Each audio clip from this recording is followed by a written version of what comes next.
오늘 우리 새벽에는 하나님이 주관하신 뜻에 굴복하라는 제목으로 함께 말씀을 나누고자 합니다. 우리가 이전에 이제 이 말씀, 오늘의 본문을 읽기 전에 말씀을 보면서 어떠한 일이 있었습니까? 베드로가 고넬료가 보낸 사람들을 따라 고넬료의 집에 오게 되었고, 도착하게 되니까 고넬료와 그의 가족 또는 지인들이 거기에 모두 모여서 베드로가 전할 말씀을 이미 다 들을 준비가 그들이 끝나 있어서 기다리고 있다가 베드로를 잘 환대하였고, 고넬료는 베드로 앞에 엎드리고 자신의 모든 것을 내려놓고 하나님이 보내신 사람이다 라고 고백하면서 베드로를 영접하게 됩니다. 그리고 이제 오늘의 본문에서 베드로는 그 모인 사람들에게 본격적으로 복음을 전하기 시작합니다. 그러니까 이 고넬료의 집안에서 많은 사람들이 모인 가운데서 작은 집회가 열리게 된 것입니다. 또한 우리가 오늘 말씀 본문을 읽으면서 후반절의 후반 부분의 마지막 부분을 살펴볼 때 베드로를 따라온 그러한 할례 받은 자, 세례 받은 자들도 있었다라고 하는데, 무조건 베드로만 혼자 따라온 것이 아니라 베드로와 함께했던 그 예수님을 믿게 되었던 유대인들도 함께 온 그 모든 사람을 향하여서 주님이 주관하시는 작은 집회, 말씀을 전하는 시간이 고넬료의 집에서 열리게 되었습니다. 이것은 우리가 저번 시간에도 말했고 지금까지 살펴본 본문에 철저하게 따르게 보면 누가 주관하셨습니까? 그 어떤 것도 아닌 하나님이 철저하게 주관하시고 성령이 역사하시는 순간들의 연속이었습니다. 그런데 오늘 본문 속에도 우리가 보게 되면 그런 하나님의 주관하심 가운데 또한 철저하게 성령이 역사하는 그러한 순간들을 보도하고 있는데, 사랑하는 성도 여러분, 하나님께서 그들의 모임 가운데 베드로가 말씀을 전할 때 어떤 은혜가 임하고 어떤 일이 일어났는지 함께 본문을 보면서 살펴보도록 하겠습니다. 먼저 우리가 읽었지만 34절과 35절을 다시 한번 함께 한 목소리로 읽어보도록 하겠습니다. 베드로가 입을 열어 말하되 내가 참으로 하나님은 사람의 외모를 보지 아니하시고 각 나라 중 하나님을 경외하며 의를 행하는 사람은 다 받으시는 줄을 깨달았도다. 우리가 방금 34절 35절을 읽은 것처럼 베드로가 어떠한 것을 알 수 있습니까? 35절 마지막 단어에 우리가 유의하며 보여야 될 것은 이 고백이 그냥 말씀을 시작하면서 하는 고백인 것 같지만, 베드로가 초청한 이유를 물었을 때 고넬료의 그런 자신이 체험한 환상과 하나님의 일하심이 있음을 고백했을 때, 하나님께서 강한 손길로 인도하셨음을 베드로는 그들을 향하여서 고백하고 있습니다. 마치 그냥 이들을 향하여서 내가 깨달은 것을 고백하는 것이 아니라 베드로가 이들을 향하여서 나의 모든 것을 고백하고 말할 때 내가 이만큼 몰랐구나 라고 하는 회개하는 것에 대한 고백이라고 봐도 틀이 크게 차이가 없을 것이라 생각합니다. 그러면서 우리가 이 두 절의 고백의 내용을 두 가지로 살펴볼 수 있는데, 첫째로 무엇입니까? 바로 하나님이 사람의 외모로 평가하지 않으신다라고 고백했던 이 베드로의 모습입니다. 베드로의 환상 가운데 하나님께서는 어떠했습니까? 많은 동물들을 보자기 가운데 내려보내셔서 너가 이 동물을 먹으라 라고 했을 때 그 가운데는 먹어도 되는 동물과 먹어서는 안 되는 율법적으로 어긋나는 동물이 있었는데, 그런 하나님의 환상이 무슨 의미이신지 어떻게 된 겁니까? 내가 잘 몰랐는데 이제야 내가 깨달게 되었다, 알게 된 것을 베드로가 말하고 있습니다. 베드로는 하나님의 환상을 본 후에 자신을 향한 하나님의 뜻이 무엇인지 모르고 고민하고 어떻게 해야 되는가 하고 있었는데, 드디어 하나님의 뜻이 무엇인지 참으로 그가 알게 되었고 해결되었음을 고백하고 있습니다. 둘째로는 무엇입니까? 이방일지라도 어떤 겁니까? 하나님을 믿고 의를 행하는 자를 하나님께서는 어떻게 하셨다라고 하는 겁니까? 하나님이 그들을 친히 받으셨다라고 고백합니다. 하나님을 경외하는 것은 신앙의 수직 관계를 말합니다. 그러니까 우리와 하늘에 계신 하나님을 경외한다라는 것은 우리와 하나님의 수직적인 관계를 말하고, 하나님의 의를 행한다라고 하는 것은 신앙의 수평 관계를 말합니다. 우리가 하나님을 믿는 그 수직적인 믿음에서 우리가 행한다라고 했으니까 삶 가운데서 의를 행하면서 수평적으로 많은 사람들에게 이러한 행동으로서 살아가는 것을 의를 행한다라고 볼 수 있는데, 그래서 이 수직적이고도 수평적인 하나님을 경외한다, 의를 행한다라고 하는 것을 온전히 행하게 될 때 하나님 사랑과 이웃 사랑을 참되게 구현하면서 살아가는 신앙의 삶이 될 수 있습니다. 그리고 그 하나님을 참 열심히 사랑하고 주위에 의를 행하면서 이웃을 사랑했던 사람이 누구인 것입니까? 바로 고넬료였습니다. 고넬료가 이에 해당되는 사람으로 우리가 2절을 봤지만 거기에서 하나님을 경외하고 자신의 주변에 많은 사람들에게 복음을 전하면서 구제하는 사람이었기 때문에 수직적으로 하나님을 사랑하고 의를 행하면서 남들에게 의를 베풀고 그렇게 살아가는 하나님의 사랑을 행할 수 있는 그러한 사람이었습니다. 베드로가 바로 이것을 깨닫게 되고 자신의 편견을 여기서도 회개하게 되고 하나님을 아는 지식이 베드로가 더욱더 풍성해졌음을 자신이 그 고백하고 있는 상황입니다. 이 모든 그 모인 사람들에게 고백하고 있습니다. 베드로는 이렇게 자신이 몰랐고 자신이 틀린 그 율법 가운데 있었음을 깨닫고 회개하고 이들에게 고백한 후에 이제 어떻게 한 겁니까? 본격적으로 그들에게 말씀을 전하기 시작합니다. 그래서 우리가 36절을 보게 되면 전하는 복음이 철저하게 어디에 초점이 맞춰져 있다라고 하고 있습니까? 바로 만유의 주가 되시는 예수님의 화평의 복음을 초점을 맞추고 전하고 있음을 말하고 있고, 우리가 39절 초반에 보게 되면 거기에 복음의 제시보다는 우리가라고 하는 그러한 것을, 우리가 이것에 참되게 들었다, 우리가 이것을 하나님께서 예수님께서 우리에게 알려주셨다라고 하는 이러한 직접 본 증인으로서 증언하는 그러한 복음을 제시하고 있습니다. 그러니까 어떠한 자신이 아는 하나님에 대한 신앙과 믿음, 예수님에 대한 복음, 이 모든 것들을 잘 이렇게 세세하게 가르치는 것이 아니라 여기에 와서는 베드로가 증인된 입장으로서, 내가 증인으로서 예수님과 함께 있으면서 내가 보고 듣고 겪었던 그 모든 것들, 3년 동안 예수님과 동락고 동락하면서 예수님의 공생애 가운데 우리가 참되게 함께했던 모든 것들을 이제 보혜사 성령 후에 베드로도 참되게 하나님이 어떠한 의미를 가지고 그렇게 했는지 깨닫게 되지 않았습니까? 그것을 어떠한 지식적인 측면보다 경험자로서 간증하는 것처럼 이들에게 복음을 전하고 있음을 우리가 이 36절 이후에, 그러니까 오늘의 본문이 그러한 초점에서 베드로가 말씀을 전하고 있음을 잘 알아야 됩니다.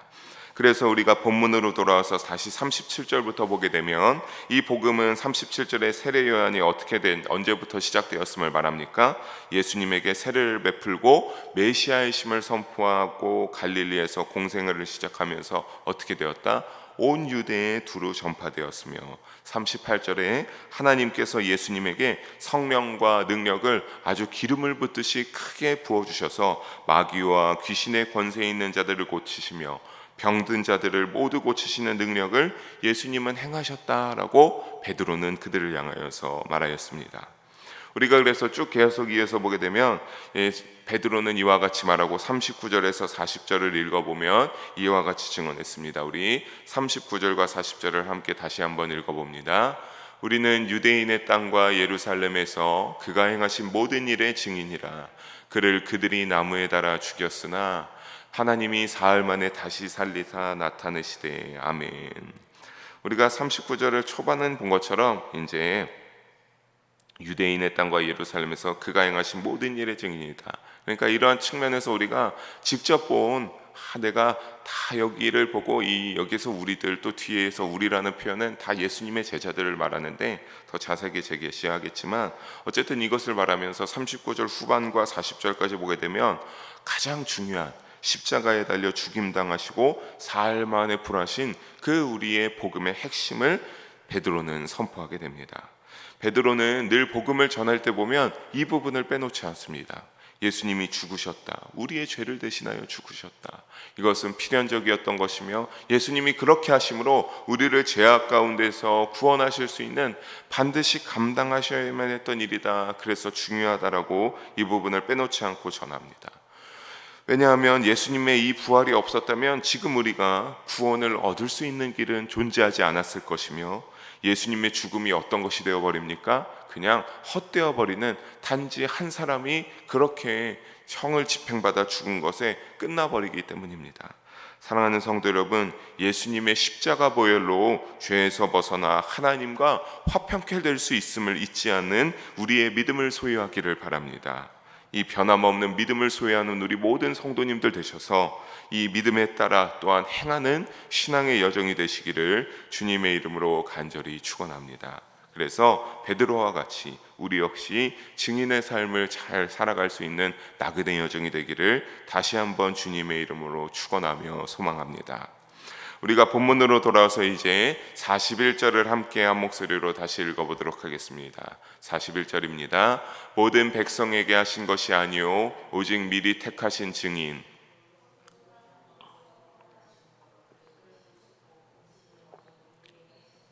아멘. 이것은 모든 백성에게 하신 것이 아님을 베드로는 말합니다. 부활하신 예수님을 모시고 음식을 먹은 우리에게 하셨다라고 베드로는 그들에게 합니다. 39절에도 아까 말씀드렸지만 우리와 여기서의 우리는 다 누구를 뜻하냐면 예수님의 제자들을 의미합니다. 그러니까 이렇게 말하면서 자신이 어떤 자임을 좀 더 아주 간증하듯이 직접적으로 말한 겁니까? 내가 거기 함께 있던 증인이다 라고 하는 것을 이 고넬료와 모인 사람들에게 베드로는 말하고 있습니다. 즉 예수님과 함께 음식을 먹은 제자임을 베드로가 증언합니다. 그러면서 예수님에 대한 더 직접적인 복음을 제시합니다. 우리 42절과 43절도 함께 한번 다시 읽어봅니다.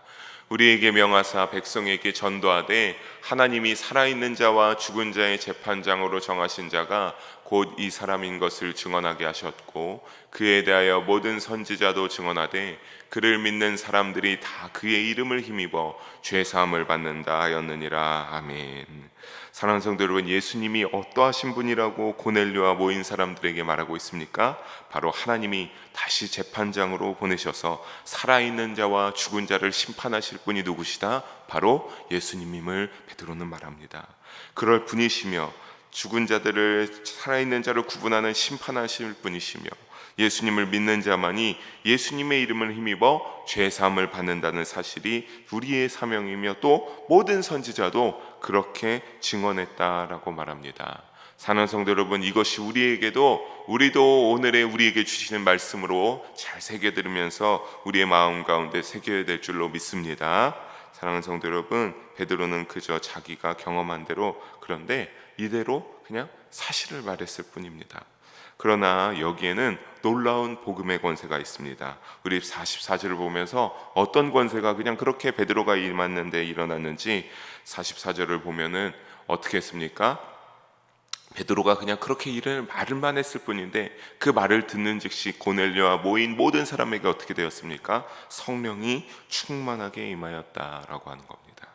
그저 예수님을 믿어야 죄사함을 얻고 새 생명을 얻는다는 그 복음의 진리를 경험한 그대로, 사실 그대로 하나의 가감 없이 베드로는 전하고 진리를 선포했을 뿐인데 보혜사 성령님께서 고넬료와 모인 모든 사람에서 성령님이 충만하게 그들에게 임하였습니다.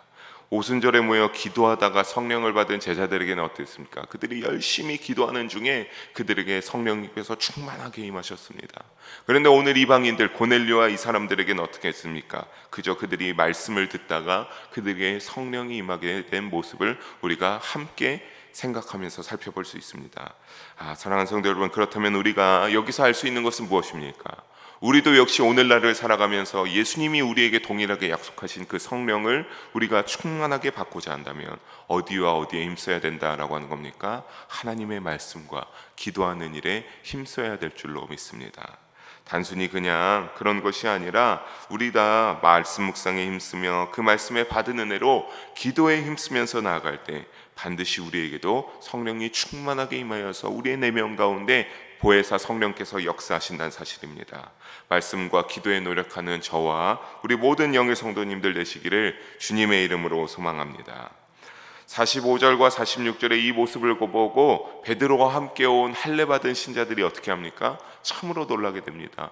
왜냐하면 이들은 이방인들인데, 이들은 하나님이 택함 받은 족속이 아닌데, 이들은 거룩하지 않은데, 그런데 어떻게 이들에게 성령이 임하게 되는가? 어떻게 이들에게 방언으로 기도하게 되는가 하는 그 46절의 모습, 그 모든 모습을 보면서 할례 받은 신자들이 놀랐다라고 합니다.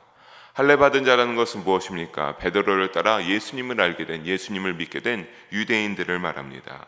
화평케 하시는 예수님의 복음과 하나님의 철저한 주관하심과 성령의 역사 속에 그들의 편견이 어떻게 되고 있는 것을 알 수 있습니까? 그들의 편견이 깨지게 되고 있는 것을 우리는 이 부분에서 살펴볼 수 있습니다. 또 오순절에 임한 것과 동일하게 이들은 방언으로 기도하면서 하나님을 높이며 영광을 돌린 것을 이들이 들었다라고 합니다. 사랑하는 성도 여러분, 베드로가 이 모습을 보고 가만히 있을 수가 없었습니다. 자신에게 그러한 하나님의 환상을 보이시고 하나님이 이렇게 한 것이 이러한 것들 때문에 우리의 편견을 깨기 위한 것이었구나 라고 하면서, 그래서 어찌했습니까? 47절을 함께 읽어봅니다. 47절입니다. 이에 베드로가 이르되 이 사람들이 우리와 같이 성령을 받았으니 누가 능히 물로 세례 베품을 금하리요 하고, 어떻게 했습니까? 이 모습을 보면서 베드로는 참을 수 없다, 이들을 향하여서 주저하지 않고 성령을 받은 이들에게 세례를 베푸는 것이 옳다고 여겼습니다. 그래서 주저하지 않고 오늘 본문의 마지막에 보면 48절에 그들에게 세례를 행하였습니다. 하나님이 주관하신 상황 가운데 하나님의 진리를 듣고 깨달아 굴복함으로 하나님의 나라가 유대인들에게서 이방인에게로 끝이 없이 제한 없이 구별 없이 확장되어 가고 있는 것입니다. 사랑하는 성도 여러분, 오늘의 새벽에 주신 본문 속 말씀을 묵상하면서 과연 우리는 이와 같은 하나님의 인도와 그 뜻 가운데 이 베드로처럼 잘 굴복하였는가 아닌가라는 생각을 하지 아니할 수 없습니다. 순종했나 아니했나. 사실 베드로도 이 모습을 하나님이 이렇게 하셨는데 이것에 굴복하며 순종해야 되는데 환상이 어떤 것인지 몰라 그냥 그저 그렇게 고민할 때, 순종하며 나아갈 때 하나님의 뜻에 순종하게 되고 하나님의 뜻에 굴복하게 되는 선택이 되었습니다. 물론 우리도 이러한 것들을 고민할 수밖에 없는 것이 두 가지가 있는데 무엇입니까? 하나님의 뜻에 따르지 못한 경우도 나에게도 물론 있었기 때문이고, 또 머리로는 알지만 나의 신앙의 여정 가운데 내가 잘 체득이 되지 아니해서 하나님 뜻에 굴복하지 않고 순종의 모습이 나에게서 나타나지 않은 그러한 모습이 나타날 때도 있었기 때문입니다. 때로는 내 욕망에 부딪혀서 그럴 수도 있었습니다. 하지만 오늘 본문의 베드로와 고넬료의 그 집안에 모인 사람들을, 이방인들에게 일어난 그 결론적인 상황을 보면서 결국은 하나님께서 뜻대로 이루시는 줄 믿으시기 바랍니다. 그들이 고민했고 베드로가 고민했지만 결국에는 하나님이 뜻하고자 하신 대로, 하나님이 원하고자 하신 대로 편견이 깨지고 이방인들에게 복음이 들어가기 시작하지 아니했습니까? 그러니 우리는 이 모습을 보고 어떻게 해야 되겠습니까?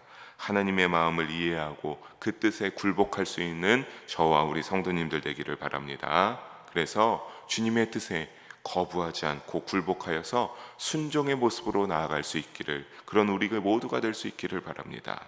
사랑하는 성도 여러분, 그러한 모습으로 우리가 오늘 제목과 같이 하나님이 주관하신 뜻에 굴복하면서 하나님이 이끌어 가시는 놀라운 역사가 우리가 살아가는 삶의 자리에서 또 우리 영일 공동체 가운데서 계속 이어져 가고 똑같이 사도행전과 같이 일어날 수 있기를 주님의 이름으로 간절히 축원합니다. 기도하시겠습니다. 사랑의 하나님 아버지, 오늘도 부족한 자를 통하여 말씀을 전하게 하시고 그 가운데 홀로 영광 받으시는 하나님의 증언할 수 있게 하심을, 그 진리를 증언할 수 있게 하심을 감사합니다. 주님 홀로 영광 받아 주시옵소서. 주여, 또한 오늘 말씀처럼 베드로와 고넬료처럼 하나님 앞에 하나님의 뜻에 굴복함으로 하나님이 이렇게 일하시고 하나님이 그 가운데 우리를 사용하셨음을 깨닫고 순종하며 나아갈 수 있는 우리가 되기를 바랍니다. 하나님, 그 순종함으로 그가 주님의 뜻에 결국 이루어 가시는 하나님의 뜻에 전지전능함에 굴복하는 우리가 되어서 주의 놀라운 영광 가운데, 주의 놀라운 그 모든 주님의 일하심 가운데 체험할 수 있게 하시고 그 가운데 또한 쓰임 받을 수 있는 우리 모든 영일 성도님들, 영일 공동체 될 수 있도록 주여 함께 하시며 성령으로 인도하여 주시옵소서. 사랑이 많으신 예수님의 이름으로 기도합니다. 아멘.